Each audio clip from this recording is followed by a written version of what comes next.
Dancing with the beat with DJ Glenn on the mix. Marcos Bangag, Marcos Bangag, Marcos Bangag.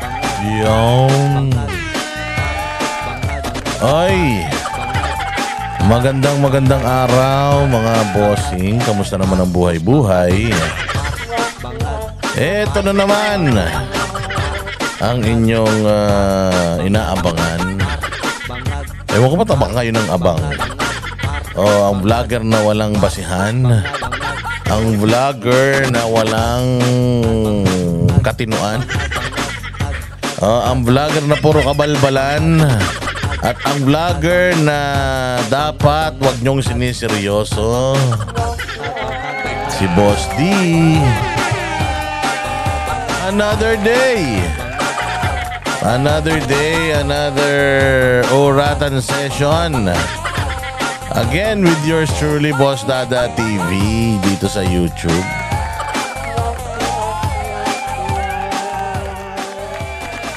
Ay, tayo po ay meron ding Facebook page. Mag-follow po kayo sa ating Facebook page, ang Boss Dada Official.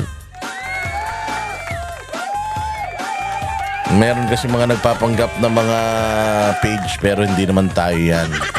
Basta nakita nyo yung, alam nyo naman kung ano, basta yung mga post puros pang baliw. Ayan, page natin yan. Ay, at meron din tayong yung mga nanonood dito, hindi pa po sila nakaka-like, hindi pa po nakaka-share, at hindi pa po nakaka-subscribe, ha? Huwag po ninyong kalilimutan mag-subscribe para sa ekonomiya at para meron tayong silbi sa bayan.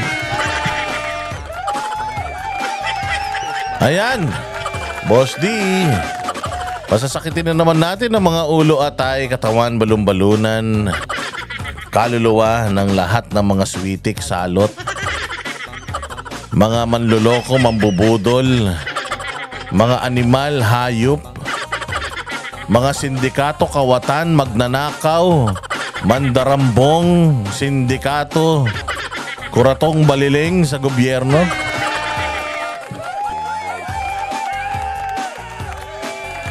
Ayan, yung mga sinungaling, mga leader ng mga sindikato dyan sa Kamara, Senado, sa LGU, lalo-lalo na sa Malacanang.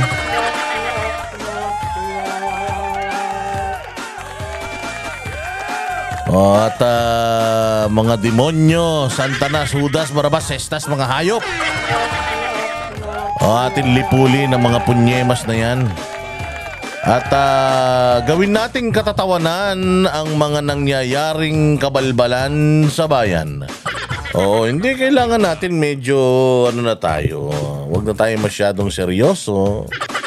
Dahil sabi nga nila, pag masyado kayong seryoso, baka masugod kayo sa ospital. Hindi ba? Kita mo, ang ganda-ganda nung nakaraang vlog natin. Yung ating upload, ang daming natuwa, ang daming natawa. Na-appreciate ko mga bossing kapag nakikita ko yung inyong mga comment, nababasa ko, hina-heart ko yan personally. Pag nakikita ko na kayo ay na-entertain, natutuwa, para kayong mga baliw na tumatawa mag-isa, lalong-lalo na yung mga OFW natin na stress na sa kanilang mga pamilya dito sa Pilipinas. Diyos mio, lalong-lalo na yung mga OFW na nung umalis, isa pa lang ang anak nila, pagbalik, dalawa na.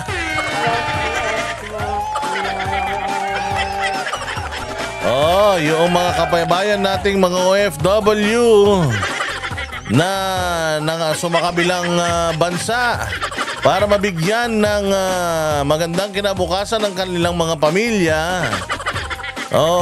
Yung pala, Diyos ko po, si kumare o kaya si kumpare. Biglang nung umalis yung mga kababayan natin, biglang naging close si kumare. Yung iba naman, si kumpare, bigla ding naging close kay kumare. Ayun ang nangyari.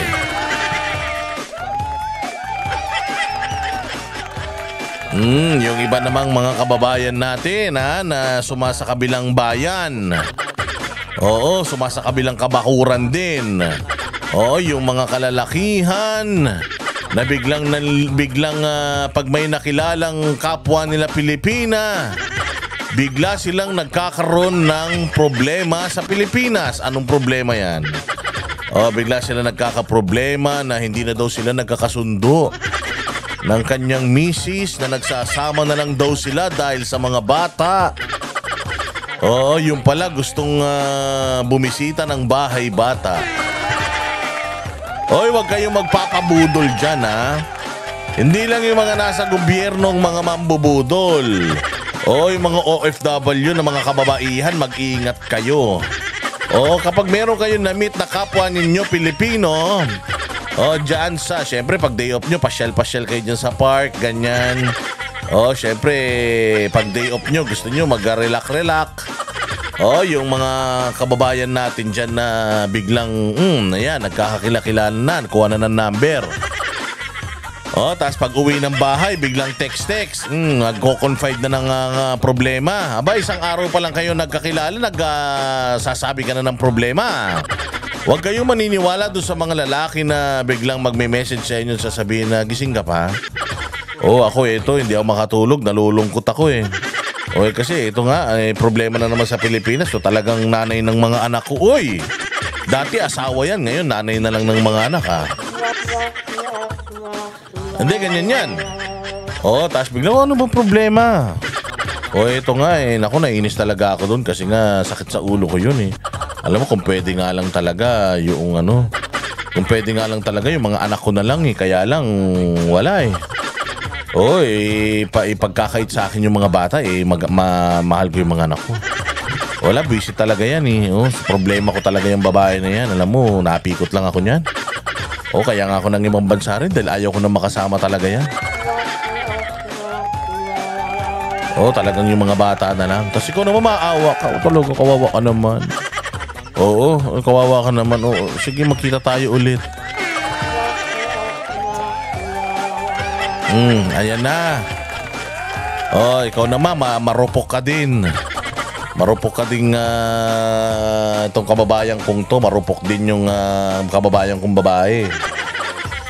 Nagdrama lang yung lalaki.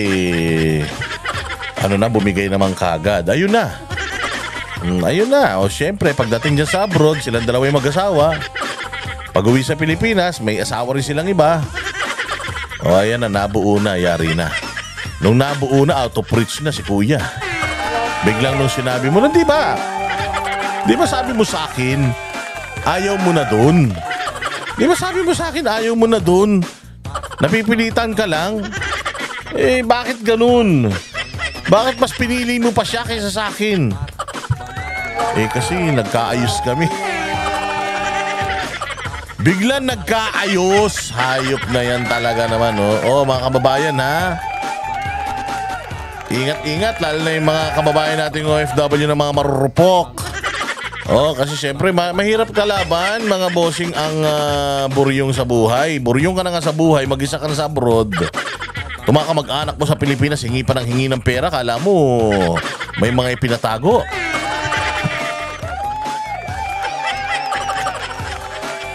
Kala mo may mga ipinatagong pera eh. Kung makahingi, samantalang nung nag-a-apply ka, hindi naman nakatulong mga kamag-anak mo na yan.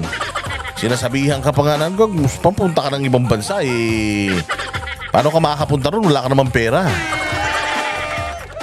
Yung mga kamag-anak nyo dati na hindi kayo pinapansin, pag uwi ninyo, puta, kaibigan nyo lahat yan. Pagdating mo, mula agahan hanggang hapunan, nandiyan sa bahay niya, nakatanghod.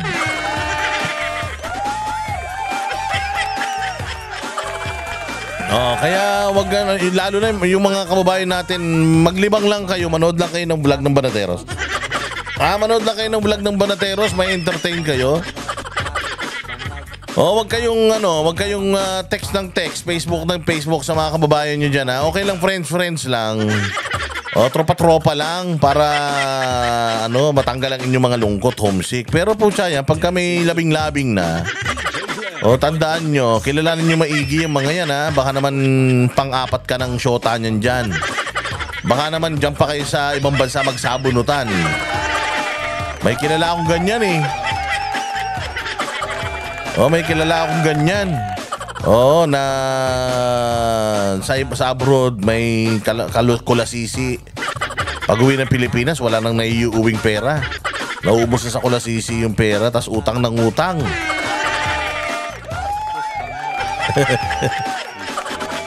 Real talk lang ha, yung mga kababayan natin dyan. At syempre, mga bossing. Marami tayong mga pag-uusapan. By the way, salamat dun sa mga tumatangkilik. Sabi nga nila, boss din, natutuwa kami sa mga kwento mo. Kasi yan talaga yung totoong nararamdaman namin, mga kababayan, na lalong-lalo na mga nasa abroad. Yung mga experiences namin nandiyan pa kami sa Pilipinas. Minsan masarap din pag-usapan yung mga experiences. Good or bad experience? Sabi nga nila, experience is a good teacher.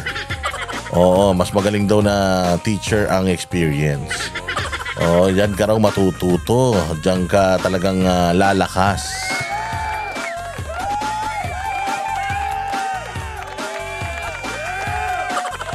Kaya yan, work lang.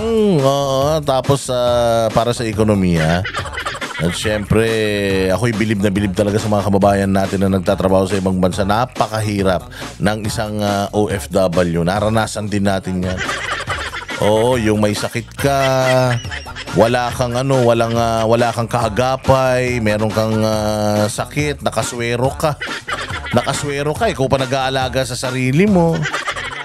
Samantalang sa Pilipinas, anak ng tinapay yan. Lahat ng kamag-anak mo, kahit malayong kamag-anak mo, pag may sakit, nagme-message sa'yo. Humihingi ng tulong, samantalang ikaw, pag may sakit ka, wala naman tumutulong sa'yo, mag-isa mo lang. Pag hindi gumana yung biogesic, yari na. Kaya pangalagaan ninyo ang inyong mga sarili. I-prioritize po ninyo ang inyong mga sarili. Sabi ko nga, pwedeng magbigay, pwedeng tumulong, pero wag ilahat. Mag-iwan para sa sarili. Unang mahalin ang sarili. Para sa oras ng kagipitan, walang sisisihin kundi ang sarili. Ayan mga bossing, at tayo ay magkwento-kwentuhan na. Ayan, na tayo ay mag-usap na ng mga kaganapan ngayon sa ating bayan. At mainit pa din mga bossing ang usapan patungkol sa pagiging kaibigan muli ni Amy Marcos sa mga Duterte. May mga nag-aaway-away na mga vlogger. Hindi naman nag-aaway. May mga nagkakasagot-sagutan na dahil dito. Kasi marami sa mga kababayan natin ang natuto sa aral ng nakaraan na ang mga Marcos ay hindi mo na dapat pagkatiwalaan. Kasi syempre yung tatay na Marcos, binalasubas ang Pilipinas. Tapos binigyan natin ng pangalawang pagkakataon yung anak. Mas matindi pa ang ginawa sa Pilipinas. So ngayon, maraming tumataas ang kilay dito sa pagkakaibigan ng ni VP Sara at ni Senator Amy. Maraming mga Amy-natics, yung mga fan ni Amy na noong kampanya, nung hindi pa siya ini-endorse ni VP Sara, ay mga nagalit din dito kay Amy. Kasi nga isa ito si Amy sa nambudol sa mga Pilipino into making us believe na yung kapatid niya matinong tao. Sabi ko nga sa inyo, walang nakakakilala sa kanyang kapatid kung hindi ang kanyang ate. Pero bakit alam naman nitong ate niya na mahinang nilalang itong kapatid niya, bakit tumulong pa siya na mailagay yan dyan sa posisyon? Kita mo, kahirap-hirap ang bayang Pilipinas ngayon. So nagsimula ang galit talaga natin sa mga Marcos ng sagad noong tinrabaho na si VP Sara. Nung siya ay ini-impeach na, nung siya ay pinainan ng pera ng Office of the Malacanang Pinainan siya ng pera, yung 150 million na hinahanap nila ngayon. Galing mismo yun sa Malacanang, mga bossing. Oo, anong ha? Anong ha? Oo, talagang galing yun sa Malacanang. O walang ibang pinanggalingan yun kundi doon at yun nga ngayon yung hinahanap nila. Kaya nga ako alam ko nung una pa lang planted na itong pera na ito at gagamitin nila ito against VP Sara para pabagsakin siya. Kasi sa mga kurakong, sa mga kuratong baliling, sindikato, kawatan, mga hayop, demonyo, na mga politiko, ang nais lang yan is manatili sa kapangyarihan para yung kanilang mga kayamanan ay kanilang mas mapalago pa. O yung personal na interest yung uunahin nila. O ang mga Duterte kasi, pagka sila po ay nagsilbi, sumumpa sa taong bayan to serve and protect and to prioritize the needs of the Filipino, talagang they adhere doon sa kanilang ipinangako, sa kanilang plataforma. Pero itong mga Marcos na ito kasi salot talaga sa bayan. Nagsimula sa tatay, pinahirapan ng Pilipinas dahil sa paghihigante ng mga kalaban ng tatay niya sa kanila. Yung Pilipinas hindi na umunlad, mga bossing. Nakaramdam lang tayo ng pag-unlad noong may pumasok na presidente sa Pilipinas na walang pakialam kung sino yung kalaban, kakampi.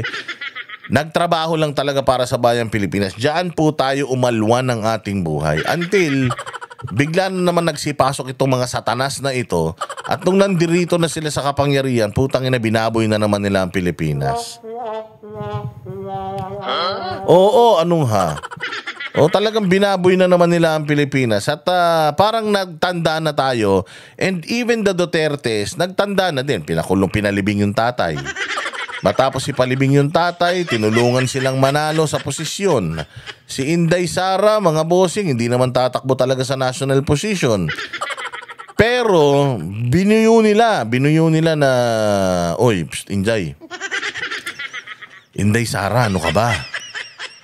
Hindi ka tatakbo, mayor ka lang? Oo, mayor lang ako. Pag mayor ka lang, si BBM at saka si hindi ka tatakbo ng presidente, ayaw mo talaga? Ayaw ko talaga. O sige, kung hindi ka tatakbo na bise, kung hindi ka tatakbo ng presidente, tumakbo ka na lang na bise. Kasi tingnan mo si Bongbong, tinalo na yan ni Leni Robredo sa eleksyon. So definitely, tatalunin siya ulit ngayong 2022 kung hindi siya sasamahan ng isang malakas na tao, isang malinis na tao na katulad mo. So tumakbo ka na lang ng Vice President. Siyempre sabi ni Inday, ayoko nga mag-presidente, Vice President. Patanga ka ba? Oo, ano ka ba? Tatakbo pa ba? Tatakbo. Ako na nga magiging presidente ng Pilipinas. Ayaw ko nga. Tapos pipilitin nyo pa ako mag-vice presidente dyan sa kapatid mo. Ano ba kayo? Anong hindi nyo maintindihan sa ayaw kong tumakbo sa national position? Gusto ko lang dito sa Davao. Ano mahirap intindihin doon? Alam mo ginawa ng mga kupal? Hala ka, ano ka? O sige, mayor ka lang. Tapos yung mga nakapaligid sa tatay mo, umunlad na sila sa politika. Si Senator Bato, senador na. Si Senator Bongo, senador na. Tumatakbong Vice President, lamang sa survey. Papayag ka ba naman na ikaw anak? Oo, ikaw anak ka, tapos mayor ka lang? Tapos yung mga nakikinabang sa apelyido nyo, nakikinabang sa mga pangalan ninyo, sa pinaghirapan ng tatay mo, mga mga tsuwariwap lang niya, si Bongo at saka si Senator Bato. Papayag ka ba na si Senator Bongo magiging Vice President? Ayan, ganyan ang mga nangyari dyan. Sabi ko nga sa inyo, wag nyo akong paniniwalaan kasi ito, istorya ko lang to. Walang katotohanan lahat ito. Pero makikita mo, nga naman, bakit ako tatakbong Vice President? Hindi nga ako tatakbong presidente. Tanga-tanga ko naman kung tatakbo akong Vice President.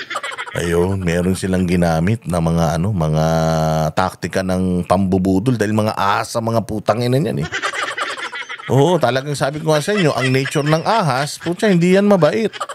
Ang nature ng ahas, manuklaw ng manuklaw yan. Gapangin, sabi, di ba, nung sa Garden of Eden. bawal kainin yung mansanas. Anong sabi nung ahas? Kainin mo. Kainin mo yan. Kaya nga yung pinagbabawal dahil kapag kinain mo yan, mas magiging makapangyarihan ka sa kanya. Oh, yung sarap-sarap niyan. Kainin mo. Oh, yun, anong nangyari? O hindi ba, nagka-leche-leche ang buhay ng mga nasa mundo? Nagkaroon tayo bigla ng kasalanan, hindi ba? O ganun din ang ginawa at ginagawa na itong mga kupal na ito. Na, sige na, harangin mo si Bongo. Yan ang may kasalanan. Kung bakit ng babae tatay mo tapos siya vice president. Ikaw, mayor lang, papayag ka ba naman na ganun? Oo. Ano ha?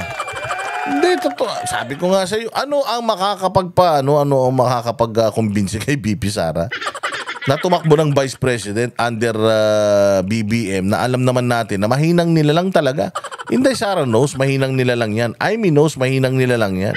PRRD knows, mahinang nila lang yan. Pero bakit siya tumakbo under doon? Ginamit nila yung personal na issues para lang mabudol na si Inday Sara. And I believe na after what happened, natuto na si Inday Sara sa kasaysayan. Sabi siguro ni Inday Sara, nagamit din lang naman ako, so bakit hindi ko kayo gamitin lahat? Kasi nga, di ba, in-embrace na ni Inday Sara yung I will be president someday. O, magiging presidente ako balang araw. And, syempre, parang aso si Amy na tabi ng tabi kasi gusto niyan maging relevant dahil kung hindi na siya mapag-uusapan, baka bigla na lang tumaglahong parang bula. So in order for them to stay afloat, para nasa limelight pa din sila, they need to stay beside sa mga malalaking tao. Yung mga importanteng tao, yung mga tinitingalang tao, yung tao na tinatangkilik ng kababayan niya, kailangan mong tumabi doon para hindi ka makalimutan na buhay ka pa. O ngayon, ang usapan dito, nakakabuti ba itong pagtabi-tabi ni Amy Marcos kay Inday Sara o hindi? Para sa akin, nakakabuti yan kay VP Sara. Maaaring yung mga nabudol at saka yung mga nakakakilala sa pagkatao nito. Kasi I really don't think na kaya nitong talikuran yung kanyang pamilya. Ang problema lang naman kasi dito kay Amy Marcos kasi yung kanyang loyalty sa kanilang apelyidong Marcos. Oo, ayaw niya pa talagang sumugal na ilabas na lahat ng baho ng mga yan para at least yung mga Pilipino magising na sa katotohanan lahat ng mga i-endorse niyan ngayon at sa future. Lahat yan, puros hindi matitinong tao. Oo.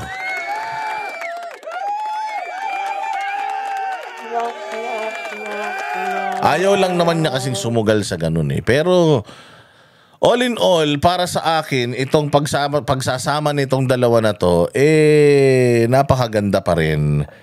Para kay VP Sara. Kasi nga, VP Sara needs all the necessary yung mga recipe, kumbaga, yung panggisa.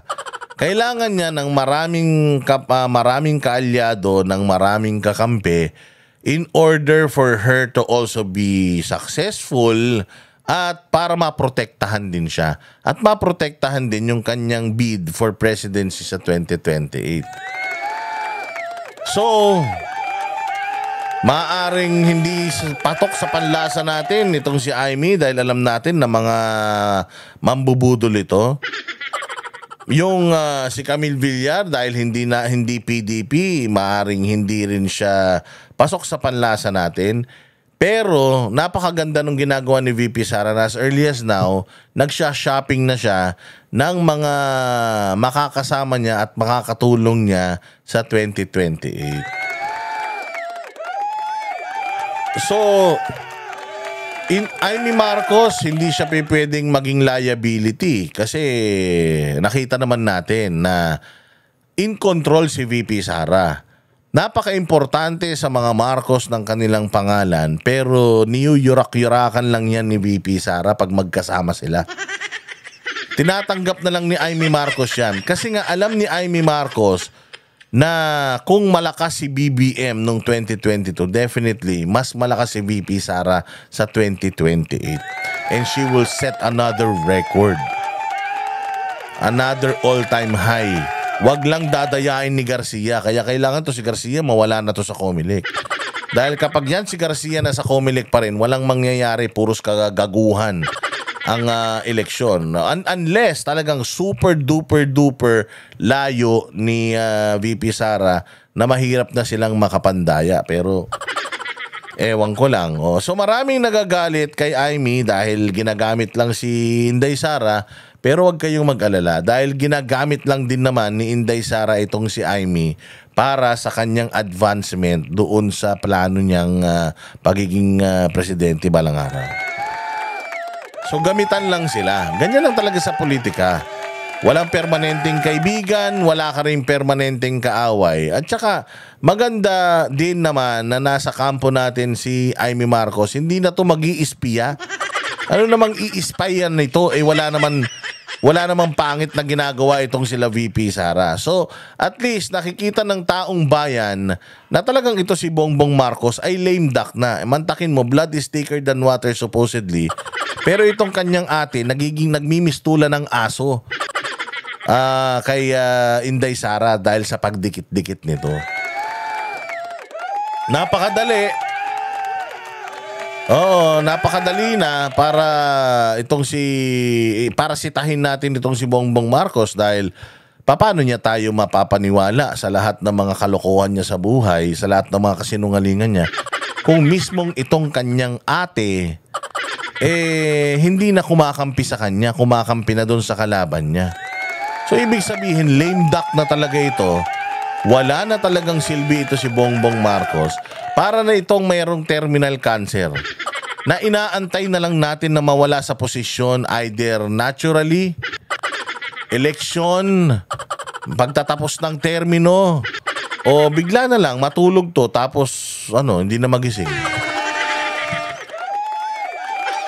Yun na lang, waiting na lang talaga tayo.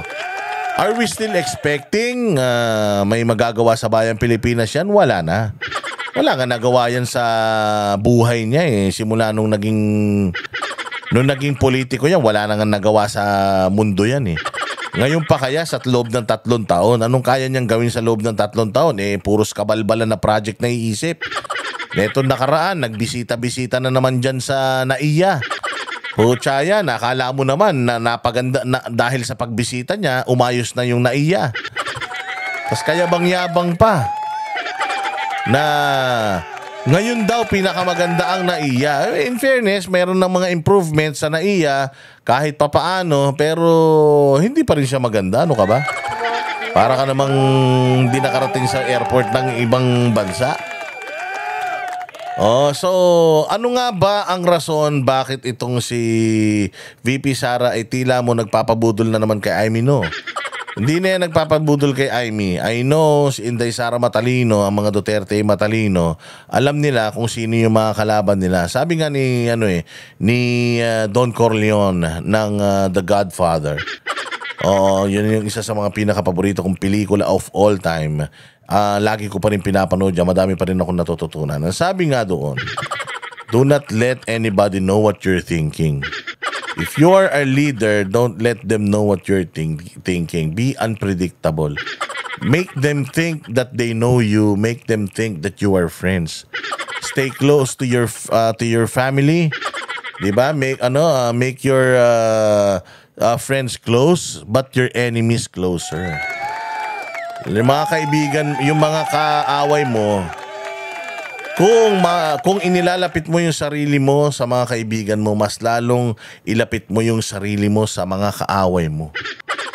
Oo, para kapag ka nagkumpiyansa yung mga yan, Oo, magkumpiyansa yung mga yan at dumating ang kagipitan, kayang-kaya mong ilaglag yung mga yan anytime dahil mga kalaban mo talaga yan.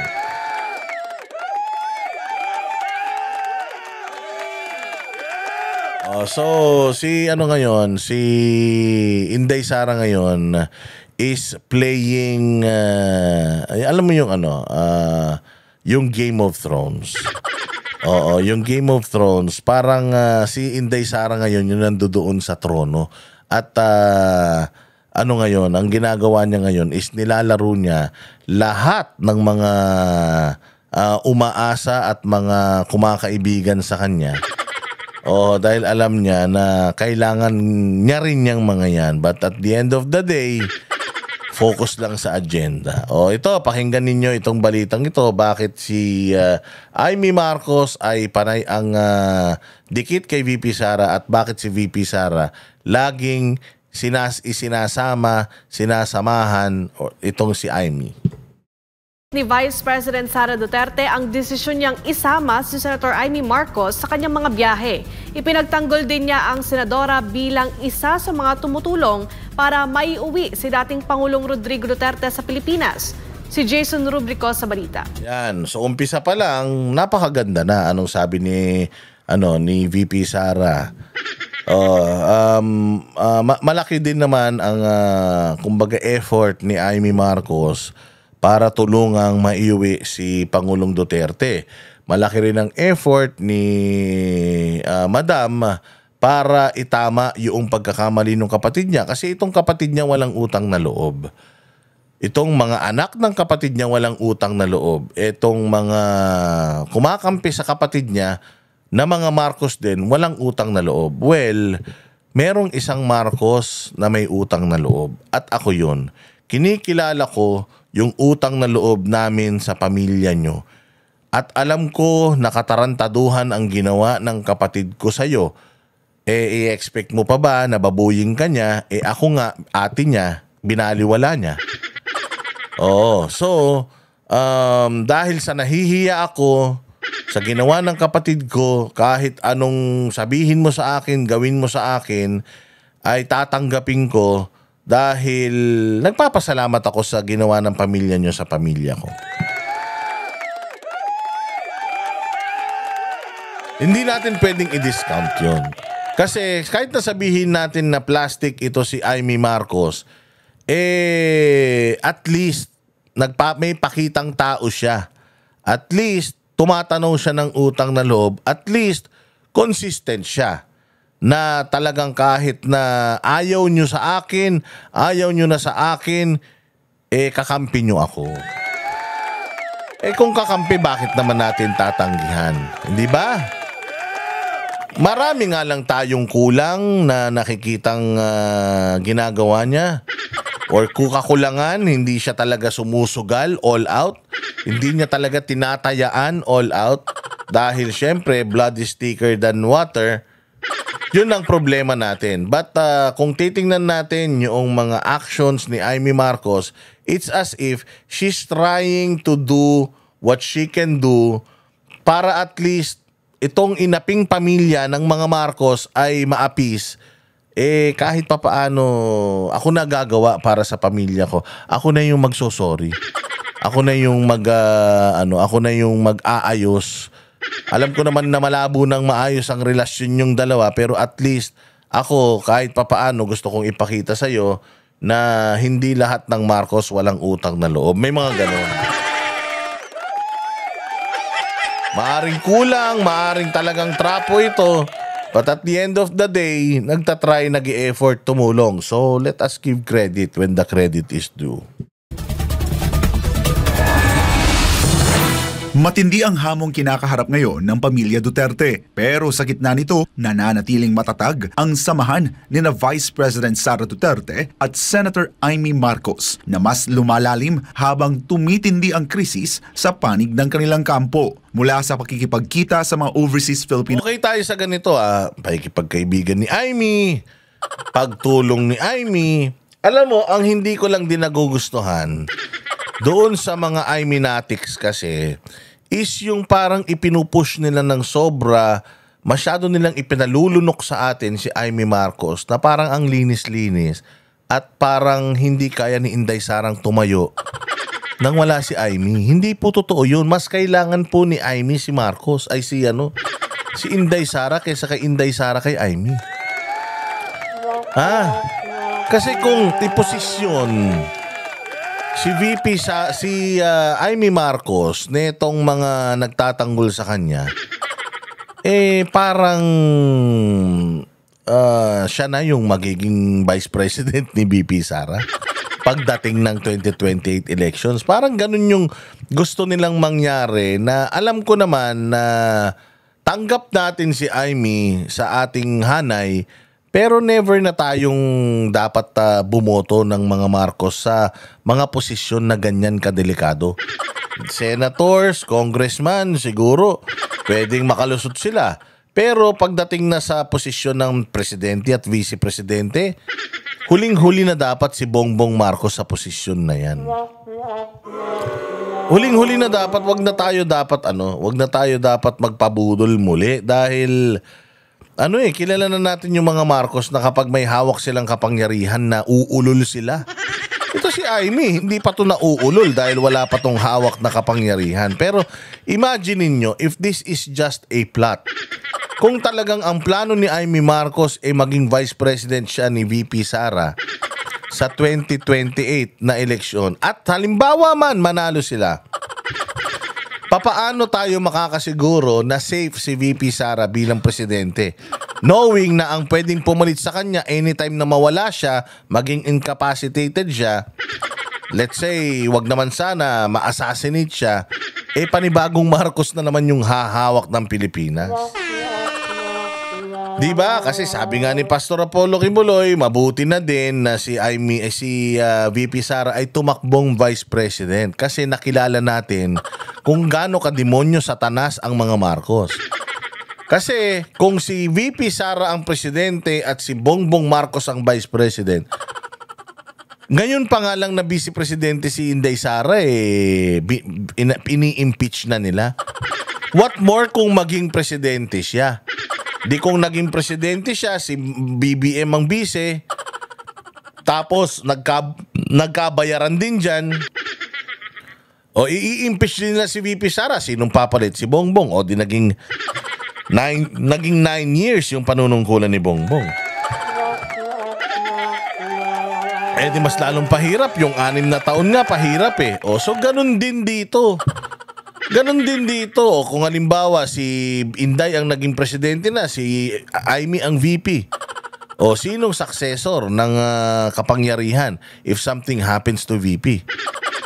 And knowing this family, sabi nga nila, itong pamilya na itong pumatay sa mga Aquino pumatay kay Ninoy. So knowing this family, hindi ba yan ang inaano ng mga dilawan na mamamatay tao itong mga Marcos, sila nagpapatay kay Ninoy? O kung kaya nilang gawin kay Ninoy, at kaya nilang i-impeach si VP Sara being the vice president, paano mo ma-assure na si VP Sara will have a peaceful presidency kung si Amy yung kanyang vice president? It's either ipa-impeach na naman nila yan para Marcos na naman yung may hawak ng kapangyarihan, or baka mamaya ipategi nila yan para sila pa rin ang nasa kapangyarihan. So kung yun ang pinoposisyon ng mga vloggers na alam naman nating alyado ni Amy, na siyang magiging at tatayong parang vice-presidente, kasi parang nakikita natin ang magiging labanan sa 2028, ang kanilang positioning, Leni Robredo, Risa Ontiveros versus Sara Marcos. Ganun gaano tayo magiging safe? Paano tayo magkakaroon ng peace of mind na alam natin na blood is still thicker than water, Marcos pa din to. Di ba? Yung kapatid nga niya nag-tridor sa mga Duterte. Siya din, pwedeng mag-tridor sa mga Duterte. Kaya kailangan mag-ingat talaga yung mga Duterte doon sa mga tao na nag-feeling close sa kanila. Dahil baka memia yung mga tao na rin na yun ang maging dahilan ng pagbagsak nila. Kasi it happened noong 2022. The very same people that they helped, the very same people that they put back in power are the same people that's persecuting them now, the same people na utak ng lahat ng kahayupan nangyayari sa kanila ngayon, the same people na nagpadala sa tatay nila dyan sa Dahig. Kaya yun ang inaasahan ko si Inday Sara, hindi na masyado magtiwala sa mga ito because again, Marcos is Marcos. Lahi-lahi yan. Politika yan, kaya nakadikit ito si Amy. But if push comes to shove, ika nga, sa dikdikan, dun pa rin yan kakampi sa pamilya niya. Yun ang wag nating aalisin sa isip natin. It's always nice to have a Amy Marcos sa ating hanay, pero wag natin masyadong i-push. Wag natin masyadong i-push yung agenda natin at yung agenda ng grupo ninyo na si Amy ang savior at si Amy ang pag-asa ni Inday, no? The reason why Amy is still relevant because nakatabi siya kay Inday. Kung ito si Amy tinanggap to sa Malacanang, kung ito si Amy hindi binlock sa Malacanang, do you think kasama ni Inday Sara yan? Ask yourselves. No workers sa Doha, Qatar hanggang sa mga political na usapin sa The Hague, Netherlands. Kapansin-pansing kasama ni VP Sara si Senadora Amy. Sa halip na pagdudahan, giit ng Vice Presidente, si Senator Amy ay hindi lamang kaibigan kundi aktibong katuwang sa mga mahahalagang layunin, kabilang na ang legal na laban para kay dating Pangulong Rodrigo Duterte. Pagdating nila sa The Hague, agad nagtungo si Senadora Amy upang makipagpulong kay Attorney Nicholas Kaufman, ang legal counsel ng dating Pangulo na ngayon ay kinakaharap ang mga isyong legal sa labas ng bansa. Sa mismong araw ng kaarawan ni VP Sara, present din nga si Senadora Amy kasama sina Davao City Mayor Sebastian Baste. Katulad nitong picture ni Amy at saka ni Baste, they're making a big fuss out of it. Yung mga Amy-natics, talagang they're really celebrating. Again, hindi bastos ang mga Duterte. Nandiyan dyan sila to celebrate. Kalilimutan ng mga yan kung ano man yung indifferences nila. Lagi niyong tatandaan na even if si Amy Marcos was endorsed by Inday Sara, which is sister ni Baste, very vocal si Baste that he did not vote for Amy Marcos. It means read between the lines. I did not vote for her. Ibig sabihin, ayaw ko sa kanya. Now, kung nag-toast kami, kung kumakain kami sa isang lamesa, pwede naman akong kumain kasama niya, pero ayaw ko pa rin sa kanya. Wala namang problema yun. Kasi parang ang pinalalabas na kasi ng mga fanatic kay Amy na dati nang galit nga sa kanya yung mga yan nun eh. Nagalit na sa kanya yan nun kasi ang dami nilang beses nananawagan sila, mga kaibigan sila nito ni Amy, nananawagan sila na ilaglag na ito si Bongbong. Never niya pang nilaglag yan, ever. Actually, sa mga nangyayari nga sa bayan na to, nililigtas pa ni Amy yung kapatid niya na parang walang kasalanan yung kapatid ko, ang may kasalanan dyan yung mga nakapaligid. Pwede ba naman yun?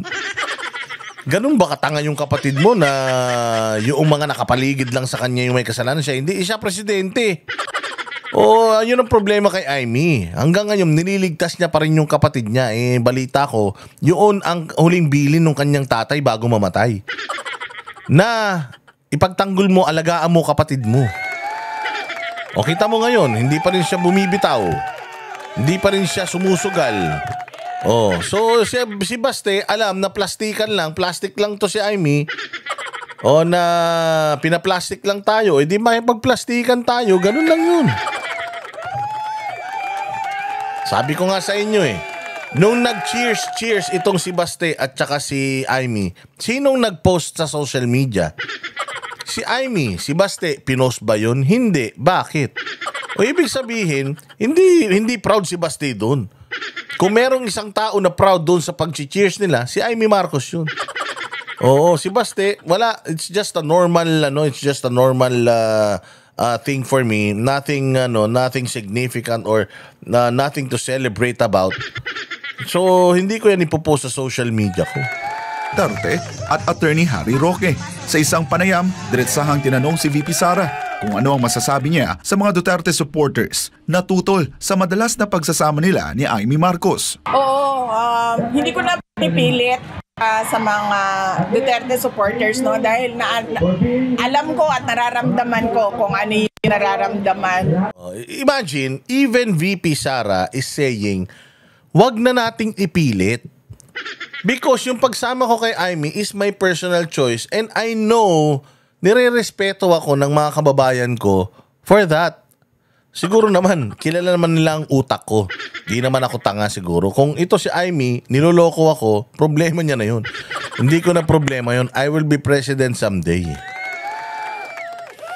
So even Inday Sara is saying, wag na natin pagtalunan. Basta ako, sinasama ko si Amy dahil nakakatulong at gustong tumulong ni Amy para maibalik ko yung tatay ko, and by all means, at all cost, at kung sino man ang makakatulong sa akin, kahit dilawan pa yan, basta pabauwiin lang yung tatay ko sa Pilipinas, kaibigan ko yan. Yun ang top priority ko ngayon. Ang top priority ko is itong tatay ko maibalik ko sa Pilipinas. So kung sino man Poncio Pilato makakatulong sa akin, I will welcome him or her sa aking entourage. Pero hindi ko na ipipilit sa mga tao na mahalin nyo si Amy. Nabudol na ang tao eh. So bahala na ang tao whether they like Amy or not. Basta ako, para sa akin, baka makatulong itong si Amy sa pagpapauwi namin kay Pangulong Duterte, which is our top priority. So go lang. Okay lang sa atin. Excuse. Di ba? Galing na mismo kay Amy. Hindi natin masisisi mga kababayan natin. Dahil sa ginagawa ni Bongbong, damay talaga itong kanyang ate. Pero yun ang kay VP Sara, baka makatulong sa tatay niya. And ako rin, if Amy Marcos eventually magiging malaking tulong maiuwi si Pangulong Duterte sa Pilipinas, abay, pasasalamatan ko ng lubos si Senator Amy. But it will not make me push for her as VP Sara's Vice President sa 2028. Because in the first place, PRD is not supposed to be in Hague. Wala naman dapat si PRD dyan sa Hague. So, kung may iuwi nila si PRD sa Pilipinas, maraming salamat because doon naman talaga dapat siya dapat siya maniran sa Pilipinas. Pamilya naman nila may kasalanan kung bakit nandoon yan. So, kung mapauwi man niya, makatulong siya sa pagpapauwi ni Pangulong Duterte, maraming salamat, pero tama lang naman na gawin mo yan. Actually, kulang pa nga eh. Sa dami ng perwisyong ginawa ng pamilya niyo sa bayang Pilipinas, kulang pa yan eh. Dapat nga, ipamigay ninyo yung kayamanan nyo, yung mga ill-gotten wealth na mga napanalunan nyo lately. Sa mga kaso, dapat nga i-share nyo yan sa bayang Pilipinas eh. Hindi yan dapat magtapos dyan. Nila. Bagamat na uunawaan ni VP Sara ang sentimento ng ilan, nilinaw niyang hindi ito usapin ng politika, kundi usapin ng prinsipyo at pagkakaibigan. Binanggit niya ang Senate hearing na pinangunahan ni Marcos kung saan umano'y nabunyag ang sabuatan sa likod ng di umano'y Ito maganda itong hearing talaga ni VP Sara. Na-expose dito si General Torre, ang mga Rimulya, kung gaano sila kasinungaling. Na-expose na talagang traidor itong administrasyon na ito sa bayang Pilipinas at sa mga citizens niya. Napakaganda nito. Maraming salamat talaga dito, Amy Marcos. Kahit na alam naman na natin yon, pero nagbigay ng mas matibay na materyales itong iyong hearing. Ang gusto ko lang mangyari, sana matuloy itong mga pagdinig na ito para mas lalo pa nating maipakita sa buong mundo na nagkaroon talaga ng irregularities at paglabag sa batas sa pagpapadala kay Pangulong Duterte dyan sa ibang bansa. Legal na pagdakip kay dating Pangulong Duterte. Isa yon sa mga tulong ni Senator Amy sa dating Pangulong Rodrigo Duterte. Noong ginawa niya ang hearing ay lumabas doon na nagsabuatan talaga sila sa paghila, pagkidnap, pagdukot kay dating Pangulong Duterte sa Pilipinas at hinted siya dito sa The Hague. At merong chairperson's report na sinabit niya sa ombudsman na kami ay nagdadasal. Isa pa yun, sana din kumilos ng bilis yung ombudsman doon sa report na ipinasa ni Amy Marcos. She's trying her best. Even if sabihin na natin plastic siya, but she's still trying her best to amend yung gap between yung pamilya nila and yung mga Duterte. At least nagtatry si Amy Marcos na i-correct yung pagkakamali ng kapatid niya. At least hindi talaga tumalikod si Amy Marcos doon sa utang na loob nila sa pamilya Duterte. At least okay na tayo doon.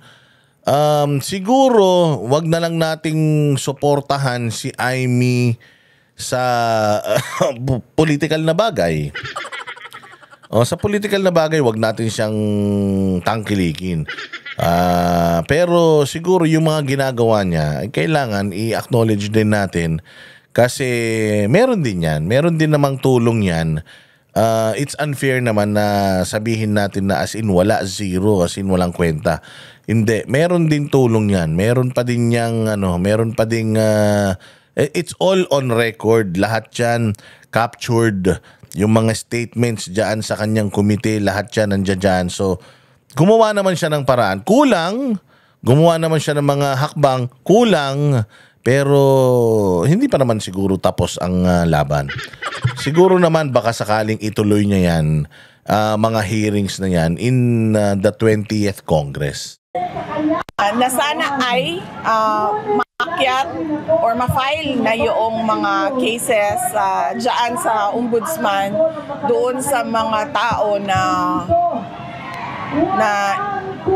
kaparte o kasama sa illegal na pagkuha kay dating Pangulong Rodrigo Duterte. You have a friend in the office of the Vice President. Bukod sa legal na tulong, may personal na dahilan rin si VP Sara kung bakit pinili niyang makasama si Senadora Amy. Siyempre, kung ikaw may kapatid na presidente or kahit naman, kahit hindi kayo mga public officials, na kapag meron kayong hindi pinagkakasubuan ng kapatid, ay malungkot yon. Lalong-lalo na kapag hindi ka kinakausap.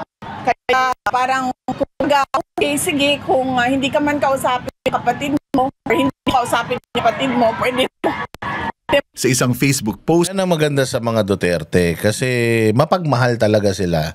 And hindi talaga sila mga demonyo katulad ng mga Marcos. So tapusin na natin siguro tapusin na natin yung issue kay Amy. Maganda, sigilin na lang natin siya doon sa mga ipinangako niya, doon sa mga kaya niyang gawin.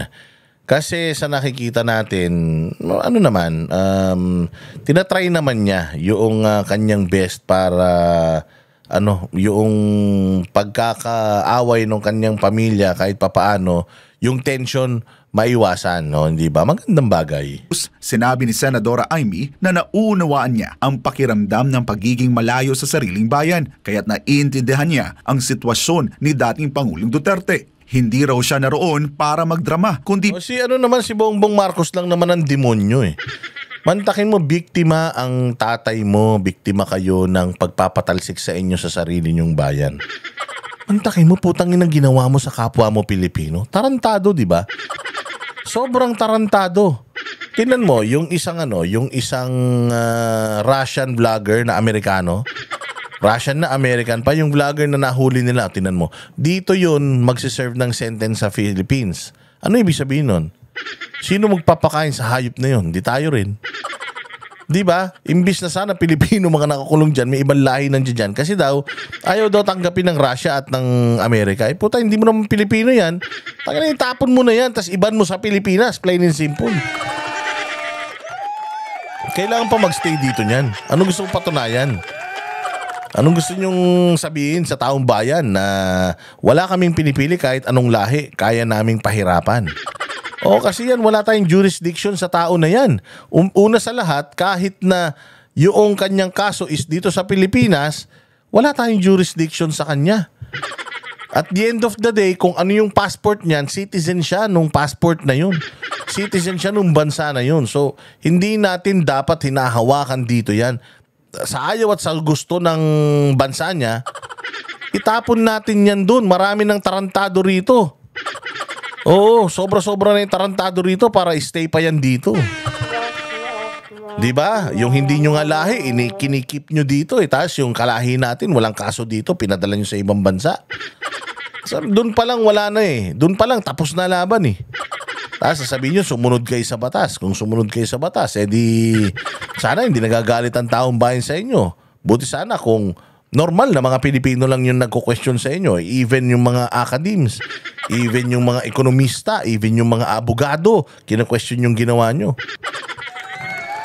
Para humanap ng solusyon, aniya, hindi siya maghihintay ng 39 na taon para lamang magkamali muli. Git niya, may isang Marcos na natuto sa kasaysayan. Sa huli, tiniyak ni Senator Amy Marcos na gagawin nila ang lahat upang maibalik sa Pilipinas si dating Pangulong Rodrigo Duterte. O yan. So yun ang ultimate objective natin. Ako, ikaw, silang lahat, tayong lahat, yun lang naman ang gusto nating mangyari. Maibalik si Pangulong Duterte sa Pilipinas. Kahit sino pang makatulong sa atin. Actually, humingi nga rin tayo ng tulong kay Bongbong Marcos hindi ba? Hihingi rin tayo ng tulong kay John Vic Rimulya. Hihingi rin tayo ng tulong kay Department of Justice Secretary Rimulya, kay Lucas Bersamin. Kung makakatulong sila para maibalik si Pangulong Duterte sa Pilipinas dahil atin siya, di ko gawin natin. Di ba? Di mas maganda. Kung gustong tumulong ni Amy, di mabuti. Di ba? Kung gustong tumulong ng kahit sino pa, kung sino pang gustong umepal dito, basta makakatulong kayo, go, go, go. Pero ayun lang, ang sa akin lang, sa mga fanatic ni Amy at doon sa mga empleyado niya, wag na lang nating ipilit na mahalin ng Pilipino si Amy.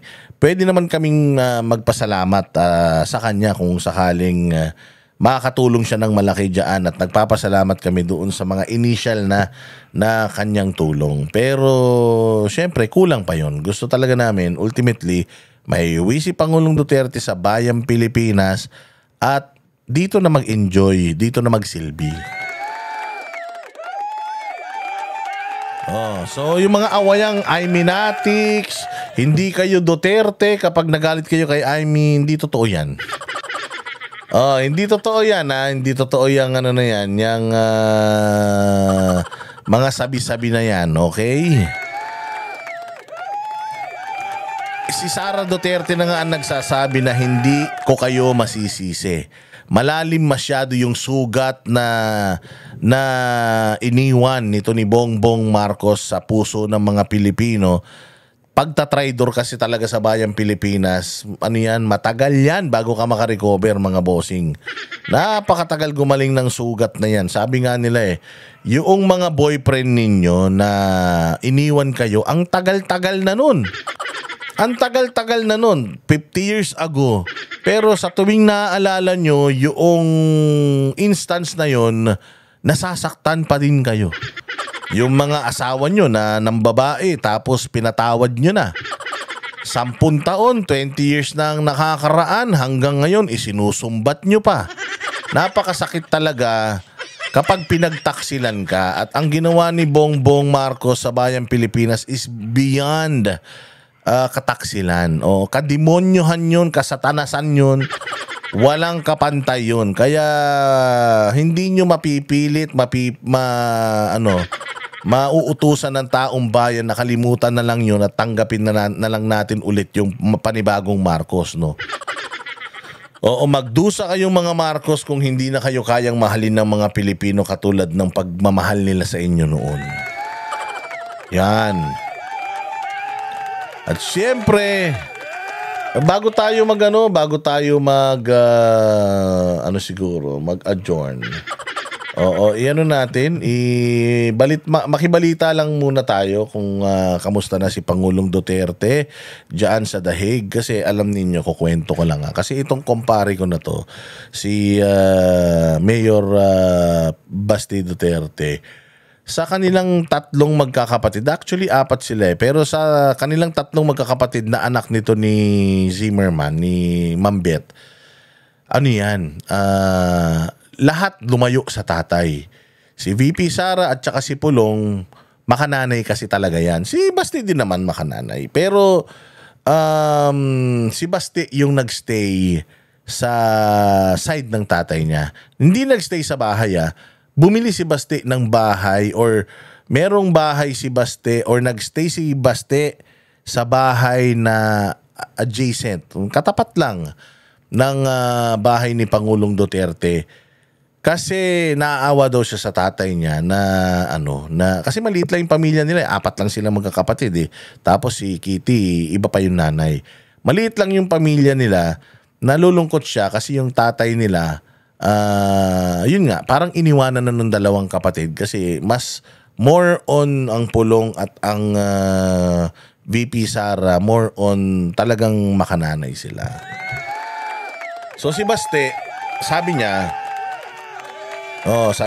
doon lang hindi ako umalis sa side ng tatay ko kasi talagang I look up to my father. Kaya nga tinanong namin siya nung unang interview namin sa kanya, nung unang pagtatagpo namin. Sabi ko, Mayor, yung mga tao parang inaano ka na ikaw daw, parang ikaw yung nakamana ng gestures ng tatay mo, pananalita ng tatay mo, yung body language, ikaw yung nakamana. Sabi niya, I think that's subconscious.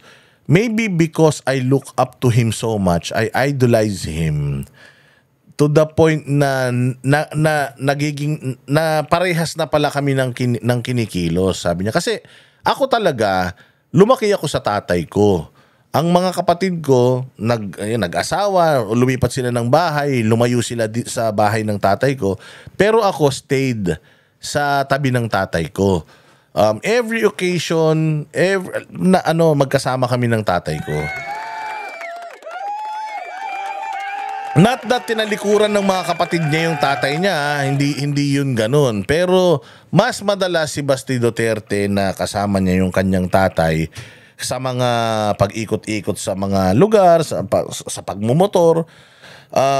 Mas adventurous din kasi si Tatay Digong, katulad din ito ni Basti Duterte. Nagmumotor din to, katulad ng tatay niya. Actually nga, sabi nga ni Basti, dahil hindi na makapagmotor yung tatay niya, yung mga motor ng tatay niya, pinagkukuha niya na I mean, ganun sila ka-close dalawa, kaya daw, yung mga gestures, hand gestures, yung mga ganyan, yung mga mura, yung dawi ng pagsasalita, yung pagkilos-kilos, nakuha, hindi lang yung pagiging chick boy. Nakuha nito ni subconsciously, talagang na-absorb nito ni Basti Duterte. So, sa tatlong magkakapatid na yan, talaga, pinaka-close talaga si Baste sa tatay niya, or pinaka-malapit kasi malapit din ang bahay. Pero talagang ang pinaka na baby na Duterte, si Kitty talaga, kasi siya yung pinaka-bunso. Kasi si Pangulong Duterte, kaya nga sabi nila mas naging tatay pa si Pangulong Duterte ng mga tiga Davao kaysa sa amin. Kasi nung si Pangulong Duterte daw ay mayor, hindi daw talaga yan humihinto sa bahay. Mas madalas daw yan na kausap yung yung mga barabarangay sa liblib. Mas madalas daw siyang kasama niya yung mga tao kaysa doon sa pamilya niya. Kulang talaga yung oras ng ni Pangulong Duterte sa pamilya niya. Dumating pa nga daw sa punto na talagang nagiging mahigpit na rin daw si Pangulong Duterte sa kanila to the point na parang, alam mo yun, masyado nang nagiging strict. Hindi ba sinabi rin naman ni VP Sara yan dyan sa Sinabi din ni VP Sara yan dyan sa Hong Kong, sabi niya, hindi ka tao sa akin kung hindi ka doktor o kaya abogado. Di ba? Yun ang sinabi niya. So parang militar ang upbringing ni Pangulong Duterte nung mga bata sila. So balita ko pa nga Ito si Mayor Baste tsaka si Pulong napagbubuhatan pa nga daw yan ng kamay ni presidente nung mayor pa si nung mga maliliit sila dahil talagang karinyo brutal yan si Pangulong Duterte. Medyo stricto talaga yan at talaga yan. Gusto niyan maayos ka. Kaya nga hindi ako naniniwala yung sinasabi po na si Baste adik, si Pulong adik. Putang ina, kung adik yan baka si Pangulong Duterte pa pumatay sa mga yan. Kaya yung pinapakalat ng mga fake news peddler na itong mga to may mga bisyong, no? Maaaring may bisyo nito mga babae uminom pero lahat naman ng lalaki siguro Ako umiinom din naman. Ayoko naman mambabae kasi hindi talaga ako ganyan. Tik na ako magpare So ang alaga talaga si Kitty kasi nga yung parang kakulangan ni Pangulong Duterte sa panahon dito niya na ibuhos kay Kitty. Kaya ang pinaka-close talaga at pinaka-nababy si Kitty. Pero ang sa tatlong magkakapatid, yung talagang malapit sa tatay, si Mayor Baste Duterte talaga. So ayun, medyo nakakalungkot kasi first time niyang makita si Pangulong Duterte tsaka ang laki ng pinayat ni Baste noong simula nung si Pangulong Duterte itinapon sa hig. Ang laki ng pagbabago ng katawan ni Mayor Baste. Parang talagang nakita mo na affected talaga siya. And ito first time niyang nakita si Mayor parang humina at saka tumanda. Well, nung nakaraan kinuwento ko sa inyo na I think PRD was rushed to the hospital or tiningnan ng mga doktor kasi medyo nagkaroon daw siya ng water retention. Yung manas baga, edema ba tawag doon? O minanas daw. Kaya syempre sa edad niya, matanda na 80 years old, medyo delikado na talaga. Lalo na yung pagkain, yun ang yun ang pinaka-importante. Kasi although yung mga chef daw dyan, yung mga cook dyan sa facility, natututo na ng Pilipinong pagkain, iba pa din talaga. Pag Pinoy yung nagluluto, iba pa rin talaga pag, alam mo yun, yung nakakakain ka nung natural na Filipino food. So, for the longest time, si Pangulong Duterte, gala, tapos bigla mo siyang i-confine, plus wala siyang nakakausap, and yung pagkain niya, hindi siguro ganun kasarap, kaya talagang nahihirapan siya mag-adjust. And ito nga yung sinasabi ni Baste na isa sa kinalungkot niya, kasi nung nakita niya yung tatay niya, medyo malaki yung ipinagbago. Ayan, pakinggan natin itong update ni Baste. Puno ng kasinungalingan si Pangulong Ferdinand Marcos Jr. ayon kay Davao City Mayor Sebastian Baste Duterte. Kaugnay ito ng alok ng Pangulo ng pakikipag-ayos sa pamilya Duterte pero dapat walang kondisyon. Samantala, nalungkot naman si Mayor Baste ng personal na makita ang kasalukuyang kalagayan ng kanyang ama na si dating Pangulong Rodrigo Duterte sa loob ng kulungan. Si Jason Rubrico magbabalita. Dinalaw ni Davao City Mayor Sebastian Duterte ang kanyang ama na si dating Pangulong Rodrigo Duterte na kasalukuyang nakadetine sa loob ng detention facility ng International Criminal Court sa The Hague, Netherlands. Aminado si Mayor Baste na nanibago siya sa itsura ng dating Pangulo na ayon sa kanya ay pumayat. Nung una ko lang nakita because physically medyo nag-iba yung pumayat siya Kasi walang toyo. We're Filipinos we want Filipino food. So pumayat. So yun, medyo naapektuhan ako, but other than that, kasi may naniniwala ako na yung syempre machismo image. Medyo naapektuhan ako. Yung sinabi niyang medyo naapektuhan ako, malaking yun. Malaking bagay yun. Yung umamin ka na you are saddened sa isang siga, napakalaking napakalaking lamat nun sa kanyang puso. Siyempre nakikita mo, simula maliit ka hanggang lumaki ka, matapang siya, tough siya, leader, tapos biglang makikita mo nasa isang facility pagkatapos na magtrabaho para sa bayang Pilipinas, para sa mga kababayan niya, hindi nagnakaw, tapos makikita mo nakakulong yung mga congressman, putang ina niyan. Sila pa yung mga nasa labas, sila yung mga nagkakamal ng pera, nagmagnanakaw pero hindi nakakulong. Yung si Franz Castro na child abuser, putang ina, nakakapag-rally pa.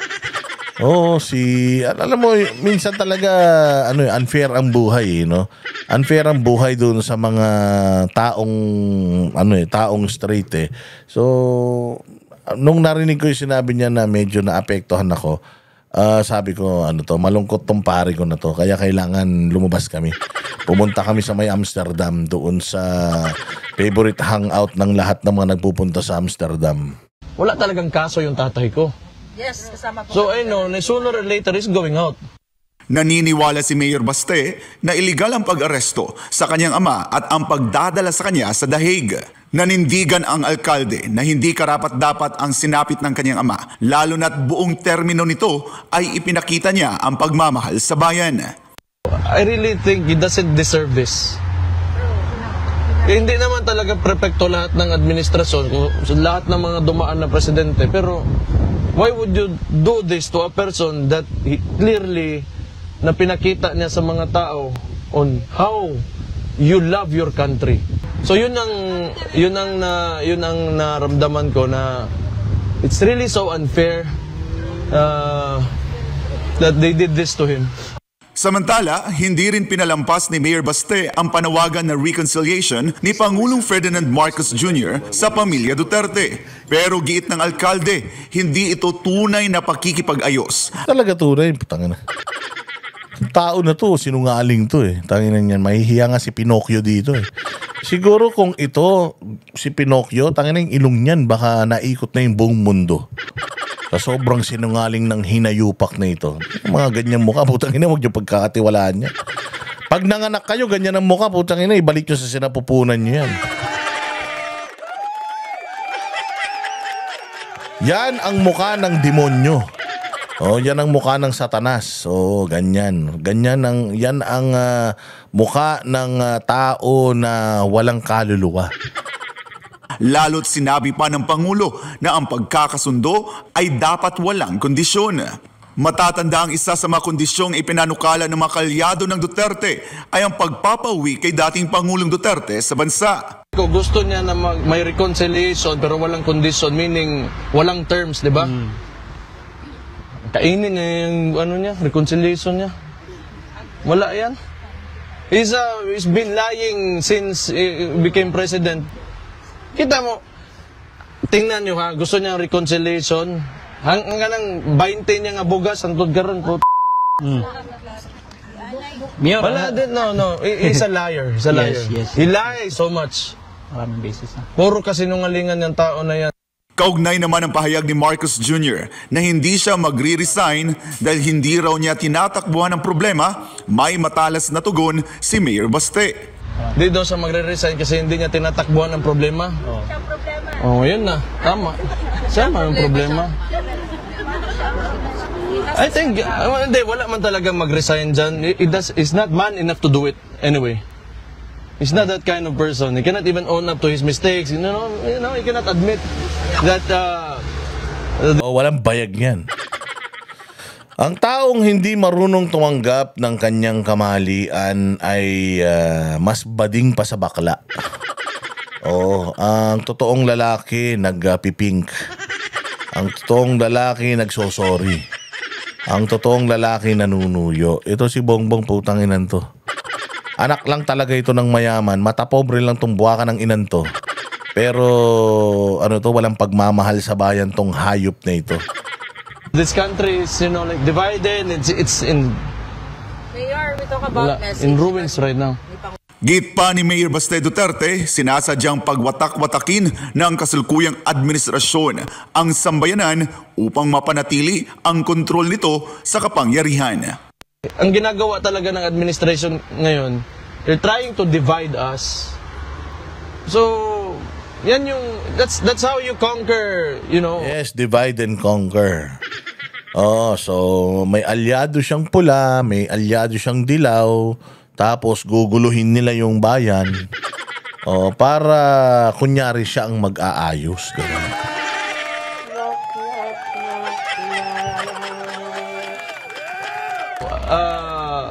People, divide.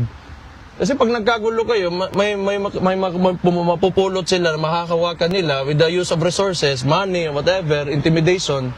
Kaya nagkakagulo tayo. So we have to remember na lahat tayo Pilipino. Mapa-Ilocano ka ba, Dabawenyo ka, Bulanon ba ka? You know, Pilipino tantanan. At the end of the day, we have to help each other. Para sa Diyos at sa Pilipinas kumahal, ako si Jason Rubrico, SM9 News. Ayun. Oh, di ba alam mo ang ganda-ganda nitong stand ni Pangulong Duterte dito sa gilid, oh, yan sa gilid, ayan ang ganda, oh.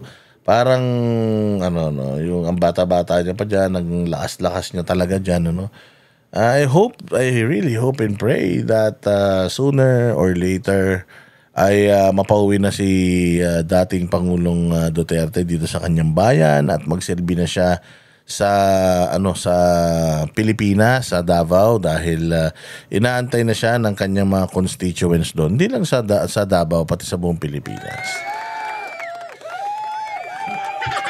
Ngayon. So again, maraming salamat mga kababayan. Natapos na naman po ang isang araw ng ating walang kwentang talakayan. Manatili po kayo nakasubscribe at manatili po kayo mag-comment. Babasahin ko lahat ng inyong mga comment, lahat ng mga gusto nyo sabihin nyo para mabasa ng kinauukulan. Mabuhay kayo at sana ay mahaba pa ang ating pagsamahan. Kita-kits mga bossing, magandang araw po. Kami ang boses ng masa, hindi natatakot. Katotohanan lang, di kami nalulunod. Walang bahid ng sismis, lahat ay totoo. Kahit sino ka pa, pag mali ka babanatan ka. Walang pinipili kulay, wala kaming kinikilingan. Basta para sa bayan, kami lalaban. Pag tama palakpakan, pag mali banatan. Di matitinag, di matatakot, para sa bayan tuloy ang sigaw. Sa harap ng kamera, walang halong takot. Mga baluktot, lahat kayo'y tutumba. Ang hustisya at totoo, yun lang ang mahalaga. Kahit sinong harang, di kami matitinag. Walang pinipiling kulay, wala kaming kinikilingan. Basta para sa bayan, kami lalaban. Pag tama palakpakan, pag mali banatan. Di matitinag, di matatakot, para sa bayan tuloy ang sigaw. Kung nasa tama ka, ikaw ay aming kasama. Pero pag mali ka, handa